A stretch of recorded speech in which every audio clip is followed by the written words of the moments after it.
প্ৰথমে নমস্কাৰ সকলোকে। আজিও লাই শাক আৰু গাহৰি বেলেগ এটা ষ্টাইলত বনাবলৈ লৈছোঁ। আহকচোন তেনেহ'লে মই আৰম্ভ কৰিছোঁ, আপোনালোকে চাই গৈ থাকক। 500 গ্ৰাম মাংস খুব ধুনীয়াকৈ গৰম পানীয়ে ধুই ল'লোঁ। পিঁয়াজো গোটাই লৈছোঁ। আনফালে আদা নহৰু পিচি লৈছোঁ। বেলেগ মছলা মই ব্যৱহাৰ নকৰোঁ। এতিয়া পিঁয়াজখিনি অকণমান ৰঙচুৱা হোৱালৈকে ভাজি ল'ম।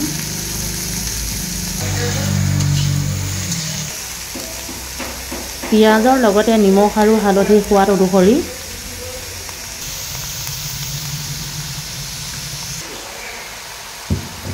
আদা নহৰু কেঁচা জলকীয়া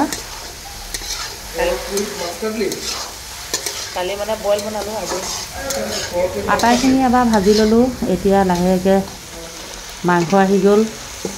মাংসখিনি ভজাৰ আগত গৰম পানী নিমখ দি সুন্দৰকৈ ধুই ল'ব লাগে দেই। এতিয়া 10 মিনিটৰ বাবে খুব ধুনীয়াকৈ ভাজি ল'ব লাগিব।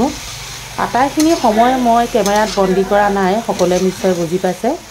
যিমান পাৰোঁ শ্বৰ্ট কৰি দেখুৱাইছোঁ আপোনালোকক। এতিয়া মই লাই শাক মিশ্ৰণ কৰিছোঁ। এয়া টুকুৰা টুকুৰকৈ কাটি লোৱা তাজা লাই শাক। লাই শাকখিনিও ভাজাৰ আগত খুব ধুনীয়াকৈ ধুই ল'ব লাগে, সেইটো সকলোৱে জানে। আৰু 5 মিনিটৰ পাছতে লাই শাকখিনি সুন্দৰকৈ সিজি গ'ল। এতিয়া আৰু এটা বস্তু মিহলি কৰিবলৈ আছে, সেইটো হৈছে আদা।